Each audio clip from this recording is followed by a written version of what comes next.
In this English lesson, I wanted to help you learn the English phrase, a real nail biter. This is a phrase that we use to talk about a situation that makes you really nervous or that causes a lot of anxiety. We usually use this when we're talking about a sports game, and usually a sports game that takes place during the championship. So, if you watch a game and your team is doing really well and then they're not doing well and then they're doing well, we would say that the game is a real nail biter. I hate to admit this, but Canada just lost the World Junior Hockey Championships. The last game was last night and it was a real nail biter. I couldn't even watch parts of it. I watched a little bit here and there. We lost to, of all people, the United States of America. Canadians are never happy when they lose at hockey, and we're not happy at all when we lose to the United States. It was a real nail biter. Hey, the second phrase I want to teach you today is to hit the nail on the head. So this is a different type of nail.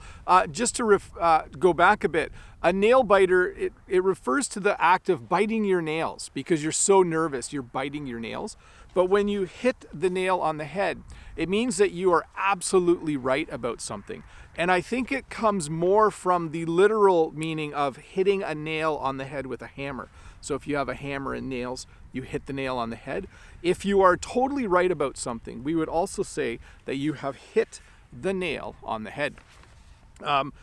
It's always nice to hit the nail on the head, especially when you're in a situation where it's just nice to be right. It's nice to be totally and absolutely right. It's really nice to hit the nail on the head. So to review, when you refer to something as a real nail biter, it means that while it was happening, you were very nervous about the outcome. And when you hit the nail on the head, it means you are absolutely and completely right. Hey, let's look at a comment from a previous video. This comment is from, I think, Alamad. And Alamad says, "Thank you, Mr. Bob. I think that the phrase get through also means to contact someone by phone.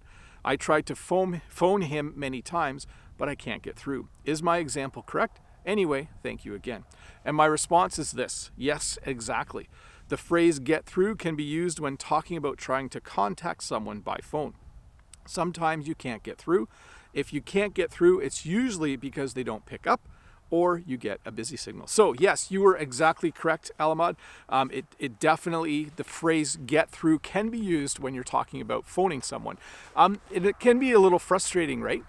Sometimes you try to phone someone and you can't get through. So maybe you get a busy signal. That doesn't happen very often anymore. Usually you will get the person's voicemail, and sometimes the person just doesn't have their phone on, or they don't have their phone with them.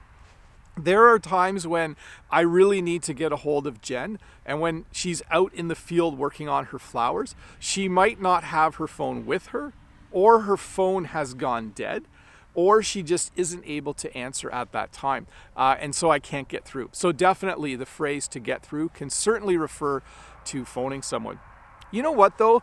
Jen and I don't often actually phone each other anymore. We are more likely to text each other.